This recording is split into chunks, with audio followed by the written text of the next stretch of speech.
Yes, buterevu nkwaniriza nate ku Focus TV erinnya Ade Wilberforce Muyanja abali mutulaba ku Focus mwebali nnyo kubanga mutugoberera nabali ku Unique Media mwebali nnyo kubanga namwe ate mugoberera nabagamba nti at least buli mwezi tujja kubangayo ne interview wet ekwatagana ku bintu by'emyoyo oba ebyobulokole oba ebyeddiini tukitwalira awamu nkakasa nti nno omuntu gwe naye Sami K musajja mulokole era mukkiriza ddala eyayatula ekirala munnamawulire mugoberezi wa nsonga ez'enjawulo kimukakatako okumanya biki ebiri mu nsi yattu Uganda era nga olunaku leero tugenda mu discussion yaffe egenda okwatagana ku balokole. Abalokole bano balinamu ebiti ebyenjawulo ddala abakulembeze abatwala twaga tulabe qualification zino zivaawa era buyigize kiwaba nabo nga bwe kifaanagana eno mu ddiini endala tujja kwogerako ku ba prophet abazze bakola ebintu ebyamankwetu mu ggwanga lyattu Uganda era kino kirekawa obukkiriza bw'eddiini ey'abalokole. Oli ku Focus TV ne Unique Media bali nnyo kubanga ogubira kujikiza okusubscribinga okulaba nga owerekera buli kimu ekigenda mu maaso sharinga likinga buli kimu kikutambulire bulungi. Samike ogamba otya papa? Obulamu bugamba ki? Si bubi Mukama afuga kituufu nnyo naye ngawe nakyeya mabuli olone kali akantu kwangamba ngagamba Mukama yebazibwe Mukama yebazibwe taata amina sebo kumanyi nakyeya mabuli tunaba tukola video okujjukiza nti Mukama akwagala era nange ndi mwetefutefu naye atula ogera kukwatula ssaawa yonna ngenda kwatula anti toyina lwanca nyina leero katuve ku sho njatule buuza kwala Samikege manya gange bannaye mugamba mukyamba buuzaako mwenna tusinzire okubanga mulaba Focus TV ne Unique Media nsiima kubeera nga opportunity at least ogimpa once in a while kubeera nga mbaako byenkola ki byempisaawo era nsiima nkyogera buli kaseera nti sinza ategeere nnyo wabula ebyo byowa byebyo gwe byomanyi nebyokkiririzaamu era sinza ategeere nnyo mbwowa kati oyo yategeera bwayogera kayogedde kimala nyina ka TikTok ketwasalamu ako kavidiyo ketwateka ku TikTok omuntu n'abuuza ayogera ngaani njogera nga Sami so toyogera nga mukulembeze wa bulokole toyogera nga gwe nti gwe akulira buli kimu oyogera nga gwe tewali owana akulembera bulokole biba byetuuma bwetuumi obulokole is a faith nti gwe bukkiriza nokkiriza nti nvudde mu bikyamu kati nkola bituufu Katonda byayagala. Obulokole ffe atukulira ali omu ali mu ggulu temuliiko titles zino abantu ze beetuuma oba ze beewa tetuzirina ziba za kwegulumiza naye nga ebiri ebyensi ngetugenda ogenda mu zi discussion batuwira bamaaso naye nga babuuzaako mwenna abali mu kiyumba bakulaba nnyo. Musumba wange agamba ki ono omusajja wange ani Aledi no simusumba nze nno bwe nkusanga naye mbamanyi musajja ali mu kulyowa myoyo yes byayogera birungi eri omwoyo yes naye tanafuuka musumba olaba yali nagamba yagenda mu koma okumala emyezi 3 nga tamanyi biri ku nsi emyezi emeka sitole ye nagiwulira ne ngamba abasajja bano Mukama nga abasobozesezza okukola Mukama alina abantu kiki wanali ku interview yo oba yanali ku yaani nga twogera ku musumba eyagamba nti yebbanga lyonna lyabaddewo tayogera talabako Katonda ng'alinga agamba era yeewuunya agamba nti boogera naye kizo netunatulekera bingi ekimu ku byo atubatuogera nkona Katonda neyakulagira okukola ekkanisa ebbanga lyomaze nga otembeeta ensonga y'ebyoddi nkona Katonda kati enjiri gy'obuulira abasunga abajjagulisa okulabikirwa okwo kuvaawa waaki kuba tuyogera nkona Katonda kati ebimu byoyogera in the name of Jesus obyogera Sami omuntu nga bwe njogera naawe wano I think tutandise kati era kati batusimbwe bwe tukunyiiza ojja tusonyiwa naye tetwajja kusanyusa bantu, tojja kwogera mazima. Tujja tusonyiyirayo twalaba alina facts ezisukka kuziba ziwuliddwa. Osobola ogenda mu comment section ne namba z'essimu kweziri ne twongera okuwaya oba ne tukukyaza n'okukyaza era nojja n'oziwa n'onnyonnyola abantu. So togamba nti yayogeranga Sami nawe osobola okwogeranga Nakigudde oba nga Paati. Buli muntu ali entitled okwogera ekyo kyawuliramu eddembe. So naye njagala kujjukiza abantu tulina charity. Esami wangamba ku charity. Tulina charity nga 23 guno December yes omwezi ogujja. Tugenda kuliisa abantu. Twala kuliisa abantu 2. Sami ey'omwaka guli yali etya ko nali nalabako bifaananyi bye mwaka ba. Omwaka guli yatambula bulungi, twaliisa abantu 10. Ne yali ya mulundi gwakubiri yes kati eno ya gwakusatu 2023 twaliisa 5. So tuze tukola times 2 nga beekubisaamu. Kati kuno twagala kukola 2.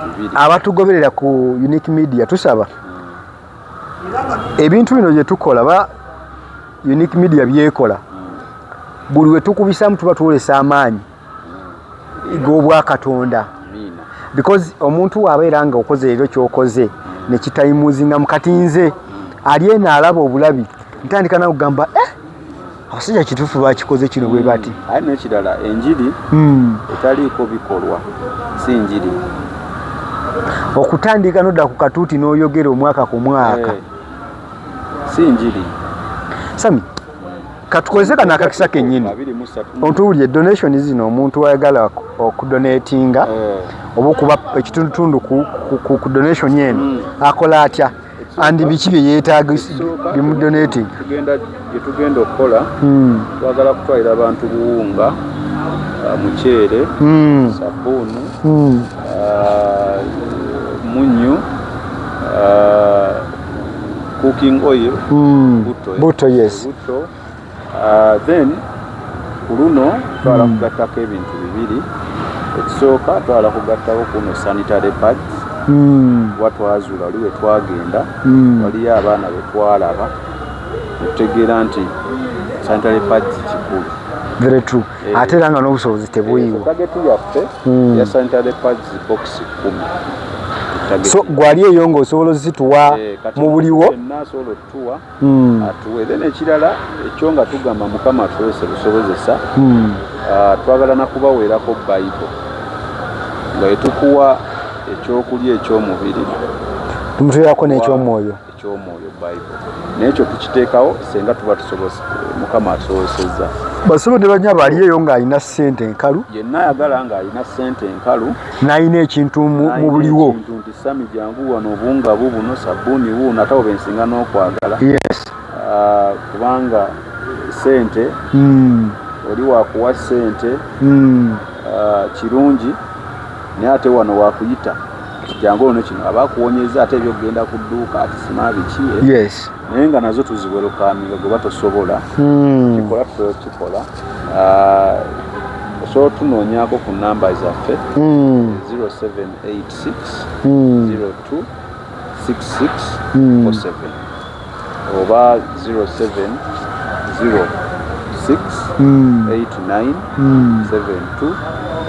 7212 kyonna noba nga ate otwegattako tujja kuba basiimu. Sami nga tuli ku Unique Media ne ku Focus TV nzikiriza nti nno omuntu awulidde obubaka obwo abantu bangi balina ebintu naye ng'abamu banoonya na byokya temwokya ekintu ky'olina ekyo bwekirabanga ekitono waliyo ali eri ayaayaana ekyo ate wenkifuna mba mmaze.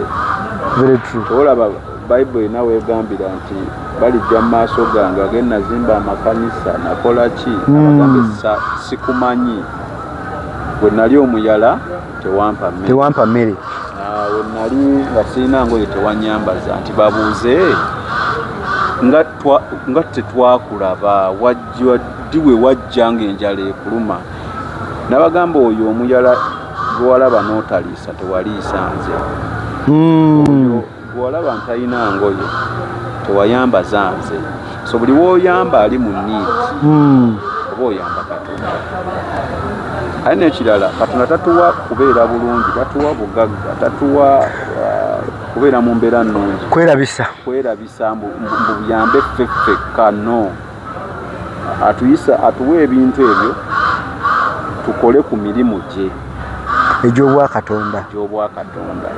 Tekibujjaako oyine engatto peya 2 abaana balina 7 bulaza nga waliwo nze wako mu myaka nga 3-4 okwambala tezirina ozatu n'ozikwata n'ozookya. Very true.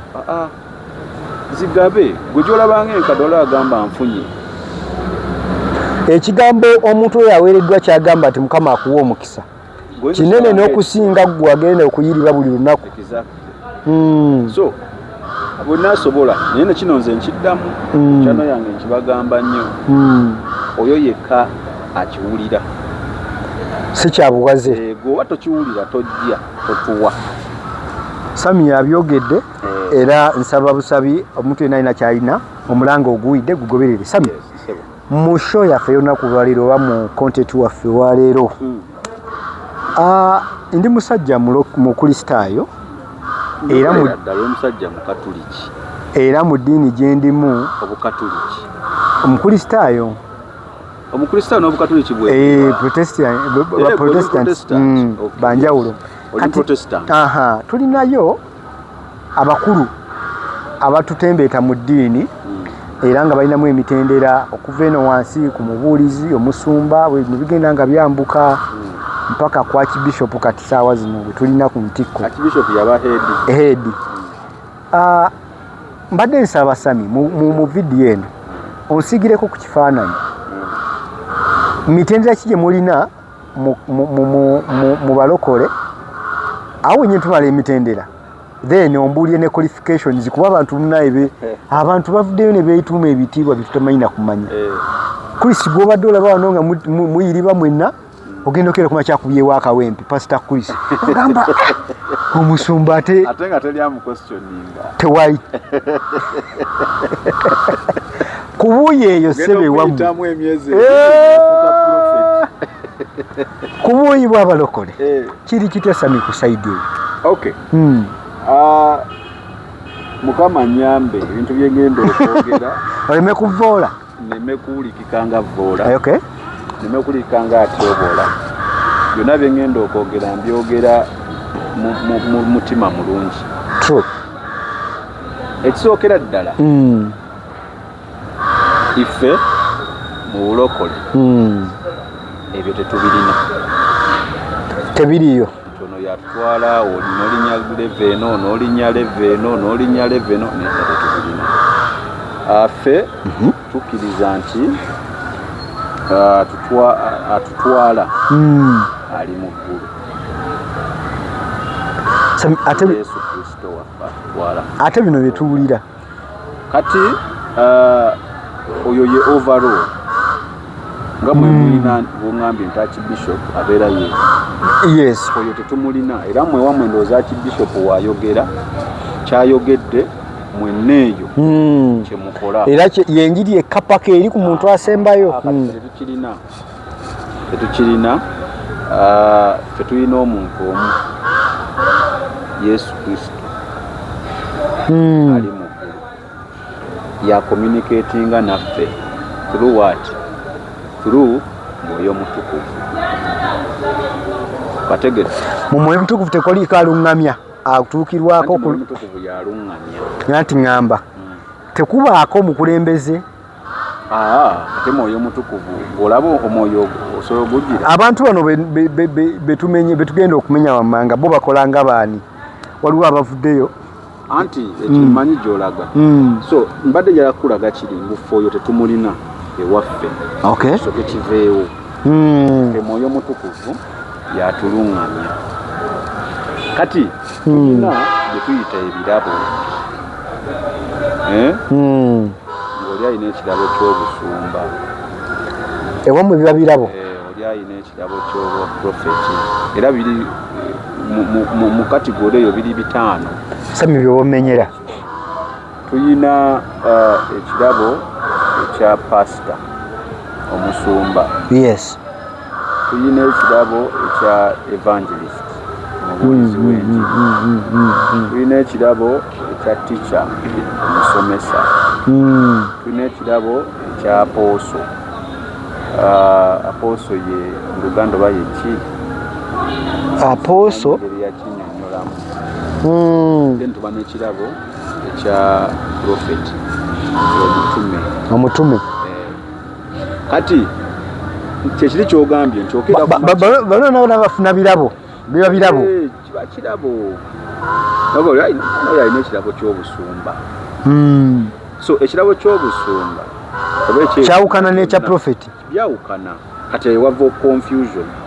Awo oli yeyita apooso n'ebyakola bya busumba. Ndowoozamu nti mulimu n'abava obuvyeri ye ne kimunyumira. Kati kiri kyolambadde ntema musingi kiri kyogambye ekyokukeera ku makya Kristo ng'akubyewo ekiwempe paasita teri agenda mu questioninga lwaki. Yajja kugamba Mwoyo Mutukuvu yaŋŋambye. Kuba Mwoyo Mutukuvu ayogera, Katonda aba ayogedde. Katonda yaŋŋambye. Mwoyo Mutukuvu yaŋŋambye. Omwana wakusona koodi nti Katonda yaŋŋambye ogenda muzzaako ki? Otoyina. Twala teba questioningibwa. Naye tutegeera ku kinti ono Kristo ono akawempe ke yakubye ono kake temulimu wadde empeke ya Katonda nengi. Mu bufunze Kristo yaguddewo ka bizinesi akake. Mu interview gye twasemba okukola nakugamba ffe constitution yaffe etwala abalokole Bible. Era tebakulimba, teri musumba yenna wano, teri prophet, teri ki ayogera kintu kyonna nga tekiri mu Bible banga kyawukana n'ebyawandiikibwa mu Bible nga mutuufu aba alimba. Kati Kristo we tumulabira nti akawempe ke yakubye kabwa Katonda oba kantuke, tumulabira ku bikolwa bye. Kristo ayogera biki? I'll give you an example. Ngenda kuwaza example naye nagambye esookera ddala mu Bible temuliimu revenge. Tesomesa mbu okwesasuza kwesasuza. Kati olaba oli ng'akoze church naye ye nga omulamwa gwe gwagitambuliza yakwesasuza, adde yakuloga bimuddize, awo omanya adde yakuloga tubizeeyo tubimuddize awo omanya tubimuddize tubizeeyo byanjawulo. Ate yekizibu wayala kuntomeza vaako. Kristo bw'atandika akawempe ng'enjiri egamba yakuloga tubizeeyo kale tubimuddize. Awabawo ekikyamu kyo kyoyinza okukozesa tubimuddize batubizeeyo kiba kikyamu because omulokole yandibadde agamba ki? Kusonyiwa. Kristo ye gundi yakuloga ye naye kusonyiwe. Aye nekyoku kino kankikubuulireyo, teriyo muntu ng'ali mu bya Katonda bya ddala nga adde oyina ekizibu katugeze baakuloga oba Kristo yakuloga nojja ewange nensaba Katonda nandaga nenja nenkugamba baakuloga naye yakuloga ye Kristo, oyo aba mufere aba mukyamu. ku saidi eri kiba kitya kirina kuba nti adde walogebwa naye katusabe kiveewo. so si kugenda mu details ziri ez'okweraguza. Do you know why? Because akimanyi wakugamba amanya Kristo genda mwagala. So ng'ate enjiri yandibadde yakugatta. Kati bw'obalaba ng'abo nti maama wo yakuloga tolina ngeri gy'oyawukanye na musamize because bw'ogenda mu masabo gaffe eri yo bakugamba musajja naakuli bubi, musajja tatudde because bo jjukira Bible egamba musitaani omulabe yajja okutta, okubba n'okuzikiriza. Kati ebyo byonna bakyaye beewalane omulabe bimukolera. Kati batuddeyo ku mulamwa nti sayinizi Kristo zaalaga mu kiwe bane munatso ntweseza Kristo tukozesa Kristo kuba yatuli wano okumpi naye gwe alaba teekawo Richard teekawo Saamu teekawo erinnya lyo lyokola ki lyoyagala. Ebibala bya Chris bye tulaba nakugambako lumu nti obeeranga mu kyaki emyezi 4 najo ndaba mingi nga wajja osabula mini nkajjukira noddamu ne tuli myezi 4 wajja osabula nakatokyazisabula then omusumba alemeddwa. Omusumba talina kyakoze kubanga yo kyaki ekugamba eba Bible egamba jangu nga bw'oli nange nakuwummuza mukuwummuza okwo kitegeeza kuddaabulula. Kitegeeza kati oba ozze adde nga oli munywi wa mwenge mulungi tujja kukuleeta era nga tumanyi adde muki munywi wa mwenge naye adde senga nziramu mutuukamu ng'abadde mu kyaki era asaba mu bbanga lya myezi nga 2-3 adde ate kati takyukangamu yadde yava mu kunywa kati awuuta pasito bako question mark abatamiva abo nyina mukwano gwange nga balina n'amateeka 10 Kristo oba gamanyi naye akamu kokka ku mateeka ag'ekumi ge yansomera abatamiivu toleka mutamiivu muno ku kkubo kitegeeza wamulaba ategeera naye atamidde ngaze wamuleka wajja funa obuzibu so kitegeeza naye kenyina akimanyi wendekawo omuntu wange omungi guno gwanywedde wadde nange ndi mutamiivu kikyama ajja funa obuzibu so kyengezawo okulaga kino kyonna nti wootegeera nti Kristo ali ku kituufu oba nedda yengeri gyakolamu ebikolwa bye Sami tulina ate kikatinga cross wakati apooso si musumba bwe mbadde nzija tulina ebirabo byoyogeddeko nga 5 ebirabo bino birina obutuufu bwabyo anti kyenkugambye ekisookera ddala obeera profeti wa Katonda omutuufu tosumba omulimu gwe si kusumba omulimu gwe guba kuyisaamu message era tuli baddembe okubeera mu kyaki ya Kristo nga tulinamu profeti tulinamu ne pastor tulinamu ayinza because church ejjudde ino okuba n'abo bonna ebirabo bino 5 biyino baamu so si kujjanga gwe omusumba yegwe atakola ebyaba profeti yegwe akola byaba awo ekyo nakyo sayini ya bubbi Kristo ono mubbi na bulimba. Church erina okubaamu abantu abo abalina ebirabo ebyo byonna lwa nsonga wofuna ekirabo Mukama agenda okuwa ekintu ekyo ekirabo ekyo abakulabyemu obusobozi obukikola Mukama takuwa kisukka mu kimu kisoboka naye nze ng'omuntu wensoma Bible nze ng'omuntu sirabamu yalina kisukka mu kimu basobola okuntereza mu comments awo wa Bible si kye kintu kyogamba kati nagisoma nagimala basobola okunterezaamu era ekyo asobola okunterezaamu antereza kisoboka naye kankubuulire ngenda kuwa example ya prophet omulimu gwe kukuwa message kitegedde for example prophet yajja n'agamba kabaka Daudi amuga waliwo wano mugagga ina buli kimu olugero balumanyi na buli kimu naye yagenze nakakana oba ku bagundi yayogera mu lugero basically ngageza kutereza kugamba Daudi ti Daudi wakozeseza mukyala wa omujasi era Mukama agambye zije nkugambe wakoze kikyala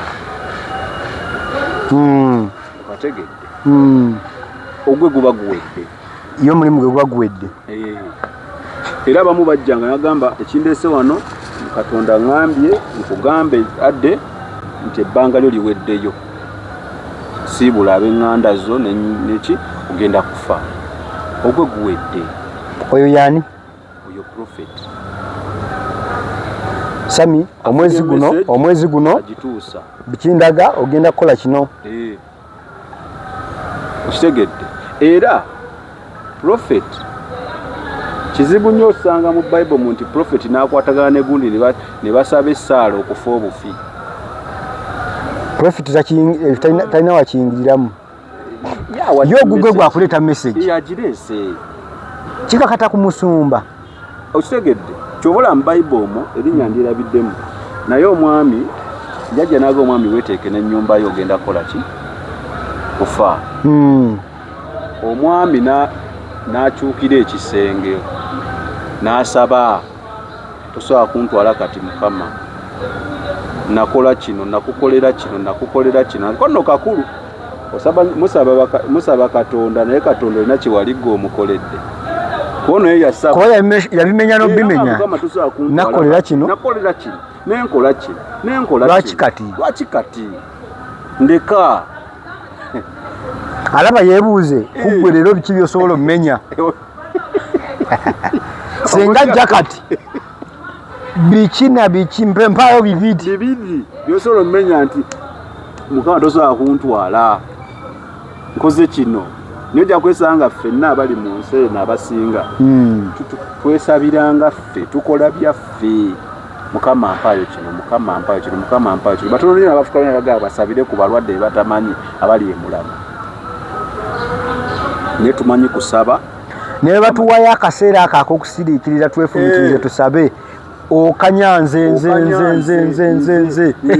yalagenda bweru Mukama mpa kino okategedde naye omusajja yakuba ekisenge naye Mukama nedda n'awulira n'amwongera ki era n'alagira profeti genda omugambe Katonda awulidde essaala zo emyaka gyongeddwako si pasita toka abasumba tebaaliwo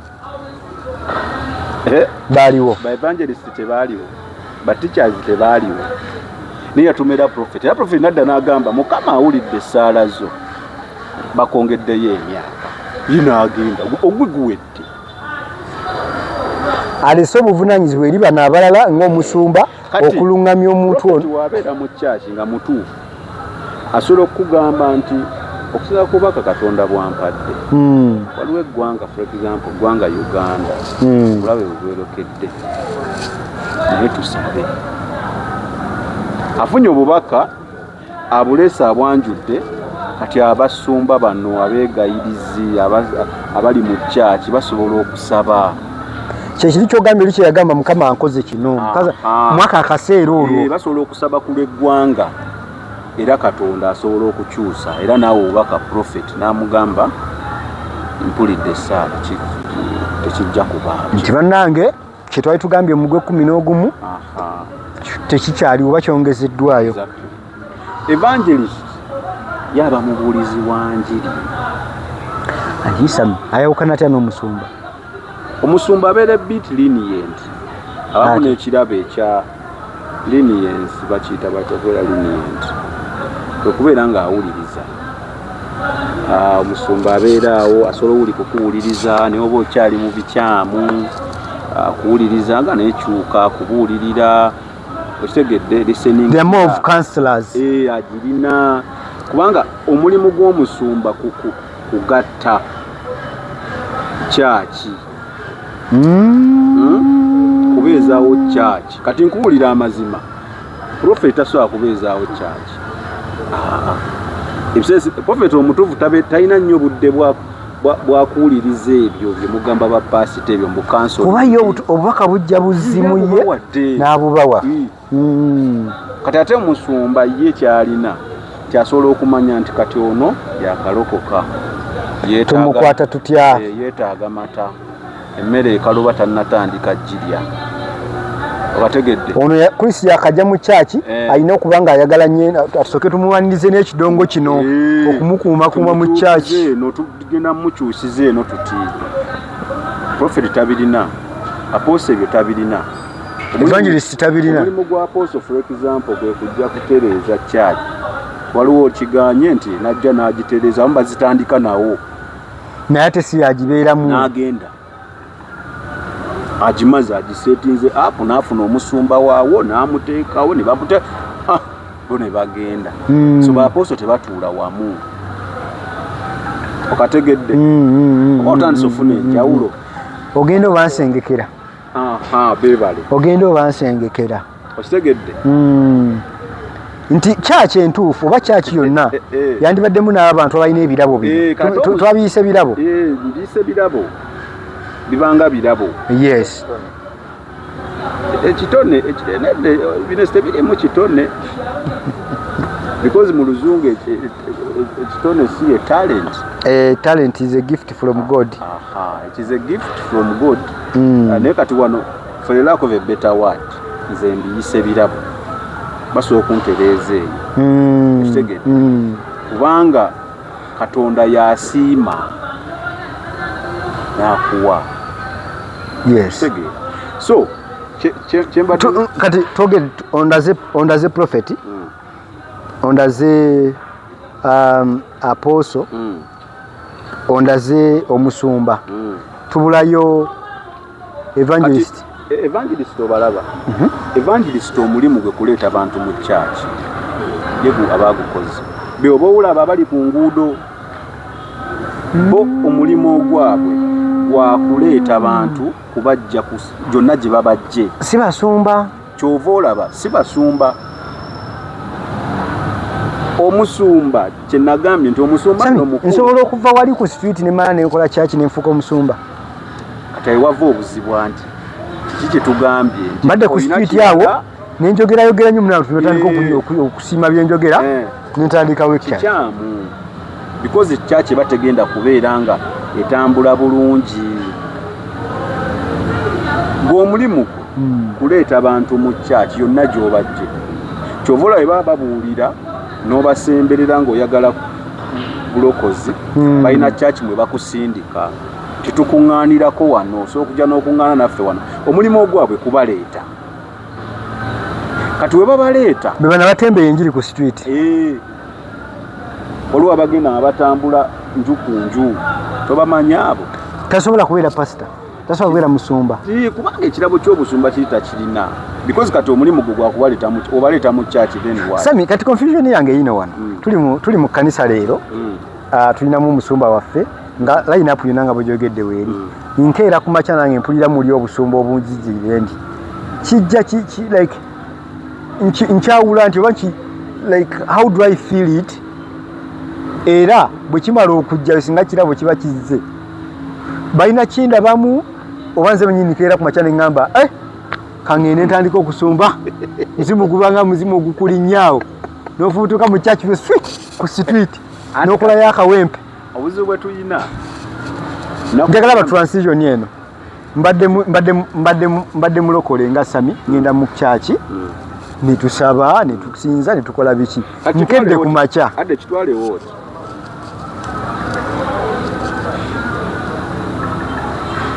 Church is more of a family. Omusumba yagatta family. Ewaka kitwale nti ye taata. Ayina omukyala. Ayina abaana. Naye buli mwana ayina characteristics ze. Ayina neegisaayi. Owategedde naye n'omukyala gwalina naye ayina characteristics ze. Naye taata ono ayina engeri gy'amanaginga amaka gano buli omu n'abeera happy. Ye musumba. Ye musumba. Kyoba olaba mu Bible bakugamba kizibu nnyo oli okubeera omusumba ng'amaka ge gamulemye. Kyolaba bakugamba obuweereza buno butandikira waka. Butandikira waka. Era wosanga bali kati Sami ekibuzo kyange bwe kiva njagala kunambulira. Ekibuzo kibadde ki? Ekibuzo nkiri bwe kiti. Tulete example ye family nga bw'ogyogedde. Nti mu setup y'ensi omwana wamaliriza okusoma waba mulenzi ng'alina obusobozi obusobola okwetandikirawo amaka taata amulungamya oba amuteekateeka n'asobola okugenda mu bufumbo obutukuvu. Njagala kulaba transition y'okuva mu ggwe abadde asabira mu kyaki gundi okutuuka okwetongola naawe ofuuka omusumba ewalala. Kibeera kiti ekyo?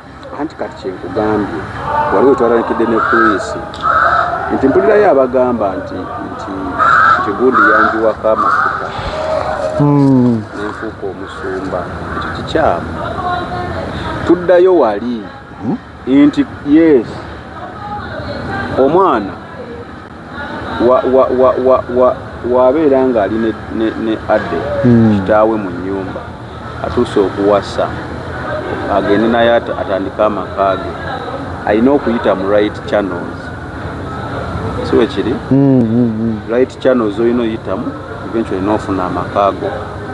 Kati right channels zino ono zalina oyitamu okufuuka omusumba. Kye nagambye kiri between him ne Katonda we, si between him ne taata we. Kati otegeerera nti adde kituufu nti oyinza okuba oli awo oli mulokole era osabira mu kyaki gundi n'ofunamu ekinyegenyege ekitandika okukolawo kyaki eyiyo. Katonda ayinza okuba aleese obubaka ekirabo ekyo kisoboka ekirabo kize n'akikuwa, naye ebikolwa by'ogenda okukola tulaga nti ye yakikuwa oba ggwe wali mu bibyo kye natandikiddeko. Okategedde? Kubanga buli omu aba kyekina kansuke mmaleyo wali nti oli waleeta abantu okuva ku kkubo yonna gy'abajja n'abagamba tukuŋŋaanira wa gundi abawerokaminga mu kyaki ye musumba era n'abanjulira bano basangiddwamu. Webale kati ate abasomesa we batandikira ne batandika okusomesa bano abantu ekigambo ekituufu.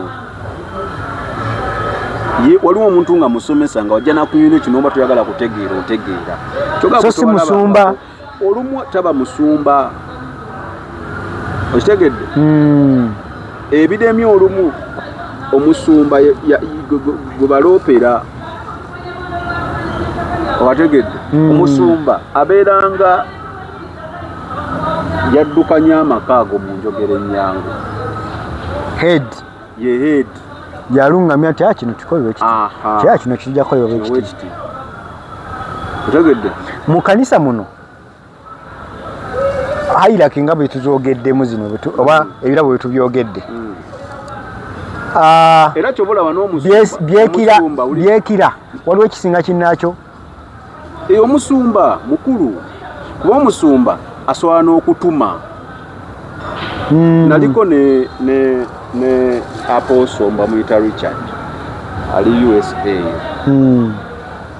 Naye muno ekyewuunyisa bagenda ne basetinga ekkanisa mu kifo nga kino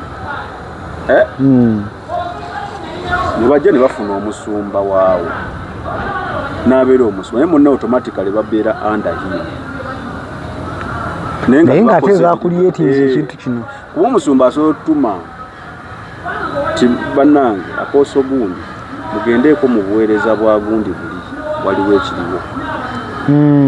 So omusumba kikulu va ku bino ebyabano Uganda byendaba ababizanyiramu. Sami nga tuwumba ensonga eyo esooka. Waliwo essaawa zino ekiri mu balokole ekya theology oba ogenda okubanguka mu ssomo eryo era okulungamya abantu. Kino kikwatagana kitya nekiri kyoyogedde? Kati kiriwo ekiti adde okulokoka. Yes.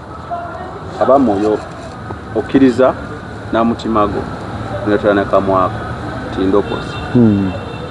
Tegeeza okoze endagaano spiritually. True. N'obatizibwa ng'oweetegeerera n'oyingira mu ndagaano fuli. So oba olokose Bayibuli eno woba ogisoma ng'ekitabo osobola ogisoma n'okikuba wali nga twasoma akatabo ka SST nyoba toyambiddwako Mwoyo Mutukuvu tojja bitegeera ojja bisoma ng'ebyawandiikibwa omwo obikwate ng'abantu baffe abamu kitegedde era yajja ojja mugamba ekintu agambe naye wano baayogera bati nejjukira Katonda Yesu atugamba nti bw'ataayogera mu ngero teyayogera bw'ataayogera mu ngero teyayogera so kitegeeza ebintu ebisinga w'obisoma weetaaga okubikkulirwa okw'enjawulo kwa Mwoyo Mutukuvu otegere kye yali ategeeza kyekitwala bano okubangukamu nedda kati Mwoyo Mutukuvu era tumufunira mu theology obeera ng'otambulira mu mpisa entuufu Mwoyo Mutukuvu oba naye okitegedde kakati ki ekitwala abantu mu theology waliwo ebintu ebyajja mu nsi eno nga byo bya mubiri for example tutera kulaba abakaayana bino ebya simanya busiraamu abalokole ntera obasanga ne ku paaka enkadde awo webali kati theology kyayambako ki okugenda okusoma theology kukuyambako mu bwongo buno the understanding of the flesh okuteekamu matulina obwongo buno Katonda bwe yatuwa so theology educatinga bwongo buno Katonda bwe yatuwa nobanga nga wonaakwata nti bakubuuza ekibuzo mu mass communication adoloko wagenda n'osoma ansi oba ogirina okwawukanako n'oli naye okubikkulirwa tekuli mu theology oba ntegerekeka nti senga oli akkuba ekibuuzo wano munagane kati mwabalokole nga gwe mugamba nti w'amaanyi yajja ne bamutta nga teyali w'amaanyi ne Yesu gwe mugamba abamukomera babba emisumaali exactly olwokuba wasoma theology oli osobola omulizoninga out ebyawandiikibwa ogenda kuba nabyo kati wofuna ekyawandiikibwa Mwoyo Mutukuvu oli gw'olina ajja kuyambako kibikkulirwa oddemu ono bulungi teriyo bakifuna bufunyi ne bakyetimba ne batukinako ne bagamba batya kayasomye theology anti we wali obuzibu abantu balowooza ogenda n'osoma theology olwo ofuuse musumba okumanya Bible tekikufuula musumba era n'agitimba wali ewaka oba mu church nga bamutikidde manya abantu amanyi Bible kati gwe osinga sitaani okumanya Bible musumba Sami awo tujja kusulawo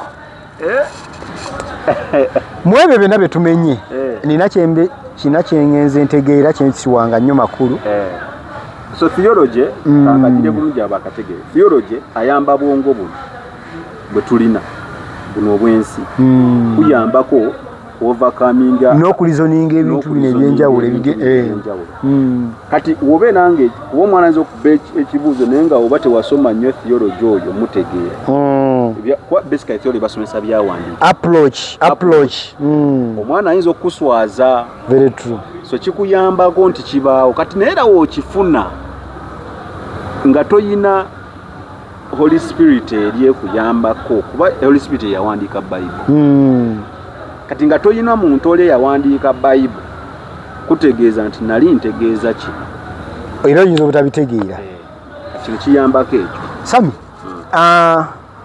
omulabi wa Unique Media ne Focus TV nkakasa nti nno waliwo byoze otegeera waliwo byobadde omanyi waliwo byoyagala okuwabula nga betwagambye nti tuli free okukyaza wano n'otangaaza okusingako byayogedde nga Sami era ye okumanya kwekwo goyinza okuba nga gwekimanyi bulala era nakyo tukyaniriza mwabo abantu bennyini abeetondesewa balina ebirabo ebyenjawulo nga bwogambye ebirabo bigabwa eri Mukama Katonda mulimu ate abaze babikozesa mu nkozesa etali ntuufu case in point njagenda nkuwa live example ku online kuno wa social media kuliko omusajja trending ennyo bamuyita Prophet Matayo Prophet Matayo nazze ayogera ebintu bingi nnyo mu ggwanga lyattu Uganda ebyasooka ne bitulowoozesa nti yaliko omusajja byayogera bituufu era ne bamugoberera nnyo ndomuwa attention jjo lyabalamu wano nga 12 Novemba omukulu yagenda n'agamba nti mu ggwanga lyattu Uganda wagenda kugwawo ekintu eky'obulabe era mukyerinde ne mu ggwanga lya Amerika abaana bajja bamupinga nga 12 Novemba abaana tandika omukyekinga buli ssaawa Prophet tubulayo essaawa 3 Prophet tubulayo essaawa 4 olunaku lugweko Prophet olunaku luweddeko tirina kye tulaba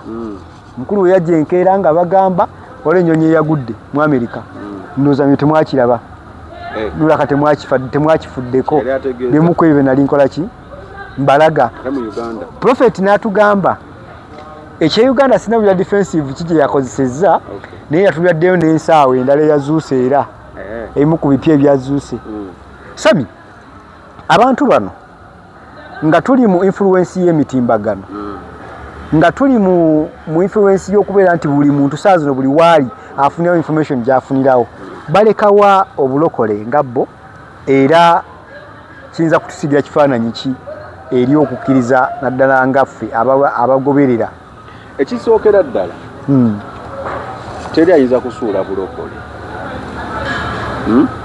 wana abakomerera Yesu babulemwa ekyo balina okutegeera bonna ababulwana tebajja kusobola ekyokubiri kituswazaamu kitulabisaamu nga bannakatemba kitulabisanga abeenoonyeza ebyaffe kitulabisanga abafere naye bantu butabeera nnyo observant ffe abagoberera omanyi tuli mu society nga twagala nnyo ebintu ebiwuniikiriza kakati oyo omukulu Saara ye Prophet Matayo sebo kumuyisa mu mukamwaka ye Prophet Matayo oyo gogana ani oyo saagala do you know why neda sebo okusizaze ku kyenzikiriza miti za embarrassment kiswaza why omukulu oyo emabegako waliwo be yalangirirako sawa yonna bafa tebayingira mwaka 20 oba yali 2023 oba 2024 saa yonna bakola ki webali bamoga oyo omukulu yatandikako n'okutunda ebikomo mbuwogula kino obeera weetangidde era abaana abali eyo mu gundi bananjulira abaana abalaba abali eyo mu biyumba bw'obeera ng'oguze ekikomo kino oba weetangidde ebikomo ebyo bya kopa era no Prophet Matayo oyo otegedde era abantu baabigula waliwo audios twali tulina baabigula so nakolako ne ku share ku channel yange kati amazima gali wegati Katonda nga nakukolera tabayambibwako kyova olaba wadde naye toli mulokole tomanyi bya Bible ati sitokamanyi nti Katonda waabujja so ekiri tagatibwako omanyi lwaki Katonda okujja okuzuukiza Lazaro yatwala ennaku 3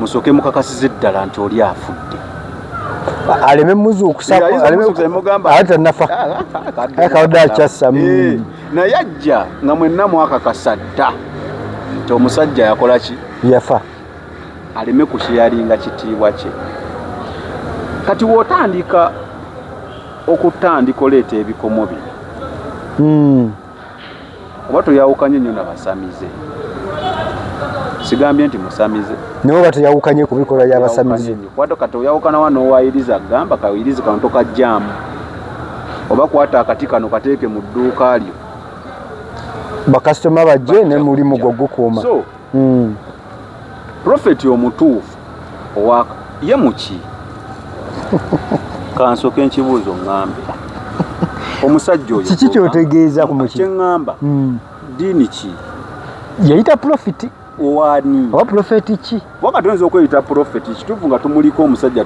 tumwogerako nga weeri nga si wa Katonda Prophet wa Katonda yalabikirwa era ebigambo byayogera Mukama aba yakoze ki era akozesa nnyo akagamba ako Mukama alina kintu kyandaga mu mwezi guno nga tegunnagwako Uganda wano. Kati musajja wa Mukama naye asoma ki kalo owanki ogedde agira ngambe ddiini ki ddiini ki muki awo simanyi kyalaba Focus TV okyalaba Unique Media era omukulu Sami K musajja wa Kabaka oba musajja wa Mukama akyali mututangaza kwabo betugamba abasumba oba ba profit abekimpatiira nga bwe kirogeddwa aliwo ne gwatayagala kuyisa mu kamwa kati olaba adde nchola mbadde nkubuuza ndowooza n'enkuba kyevudde etandika okutonnya nkubuuza nga tennaba kweyongera nnyo esewo ongambye muki nkugambye prophet wani wa Katonda era gamba mugambi Mukama yamulabikidde era ne bino wammanga yatugamba nga Raila Odinga tannafa natugamba waliwo omunene mu Kenya agenda okufa era namala nakola ki nafa so kimuwe enkizo kati olaba Katonda yali Yesu yaddayo mu ggulu yatugamba nti zirasanze abali kuki kunsi kubanga mu Luganda bagira ky'omulyolyomi naye ng'ategeeza sitaani kubanga omulyomi bino gyali naye temuggwamu maanyi kubanga mpangudde kitegeeza enensi ogiraba sitaani aginako obuyinza ensi gye tuwangaliramu sitaani aginako obuyinza lwaki Mukama yakikola bw'atyo tulekera sitaani Yesu bwe yali yakamala okusibya 40 ennaku 40 wali avaayo ati yasanga sitaani n'alyoka amugamba tunula wansi olaba ebyo byonna bunna mu nsinze mbikole ki mbikuwe so kitegeeza byali amulaga yonna byali byakunsi kitegeeza ensi agiinako obuki akati njagala kubuuza lwaki atuwaayo lwaki aba yatuwaayo lwaki atulekera sitaani ani Katonda olina obudde oba onandeeta lulala nsaba ako omukulu engeri gy'akogedde kitegeeza olukalala luwanvu okunnyonnyola ekyo kubanga ebintu bya Katonda obiraba si bya yes or no okitegedde because wenna akyogera n'okikomya mu kkubo bajja kunfuna very true tujja kitangaza mu maaso yes naye kimbadde malayo mbuki nti omuntu ogamba nti oli ajja ffa oli ajja kufuna ssente waliwo balaba endaba abagira emipiira gundi egenda wangula Arsenal ejja kuba maniyo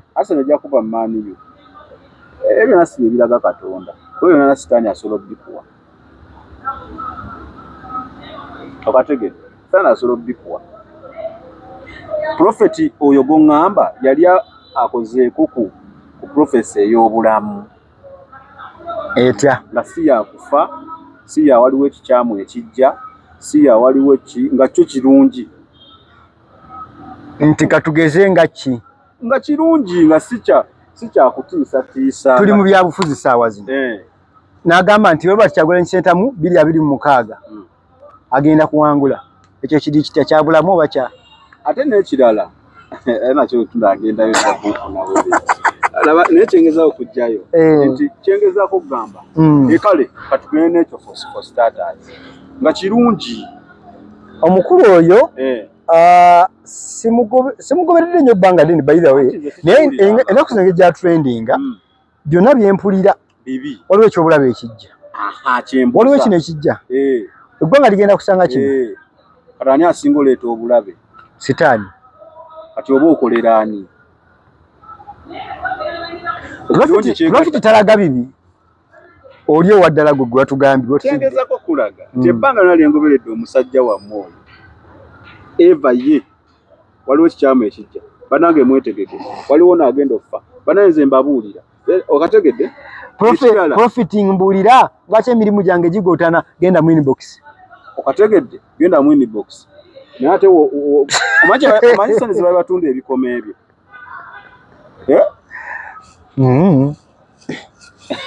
Yandibaddeko gwe nkubira ne muwuza ky'olina wakigula mmeka. Prophet Matayo. N'owulira ssente. Era bizinensi eyo baagirimu n'omwami oyo gw'atera okukola ennyo naye. Ate nga musajja wange oyo. Atera omusoya ebibuuzo. Nakimugambako emugamba what you guys are doing is wrong. Manzi balinzitira ku mazima. So, nekirala. Prophet omutuufu. Taddamu ebyo mbw ate simanya waliwo agenda okugira naye ate sijja mubagamba. Prophet ajja ne message eri very clear. Ku lunaku weeruti mwami gundi wooteetereza ogenda kola ki? Kale oba kiba kisaana kwegamba omukulu Matayo tatuwa specifications zimala tuwe gundi ogenda kola ki? Kale waliwo prophet etwala mu Bible, waliwo omuntu abantu abamu boogenda okuwako prophecy nga bali mu bitiibwa nga mutufu onajja n'oyogera n'ekimation ngoyinza okwokya naye awo Mukama akuwa amagezi okwogerera mu ngero n'osiga ekifaananyi. Era ffe abategeera tujje batutegeera nti omukulu n'agamba ono okategedde. Kubanga ne prophet yennyini avaayo n'ayogera ku basajja Katonda n'ayogera message naye ng'agyogera ku bakulembeze naye ng'ali very direct nnyo era naye taba wa Katonda. Kubanga teri bukulembeze butavaddiwa. So kiri ne mulimu abasumba b'empulira abate abakola ng'ekyo ekyogamba anti nabo baba mu byabwe. Mukama yandaze talifuga ggwanga lino era kati omuntu Katonda gw'atadde mu kitiibwa kye kyalimu as of that time kyono president ono guno wojja n'omu kubajjukira aba ne powers ku nsi tukolerera ggulu era message oli mu kuwaya ggulu kituufu naye ate olina okuba ne mwoyo w'amagezi ogiwadde otya okategedde kubanga osobola nkuwadde example ya Dawudi. Ono prophet abakujja nga agwa bugwinga bano Katonda ngambye weenenye ogenda kuba ki era solo mugamba oyo mumutte kuba obuyinza yali abulina naye yamuyitawa message neetuuka ye nyini Dawudi n'agamba oyo omusajja mubi nnyo yakoze kikyamu nnyo yeetaaga kukukangavula namugamba mukama wange gwe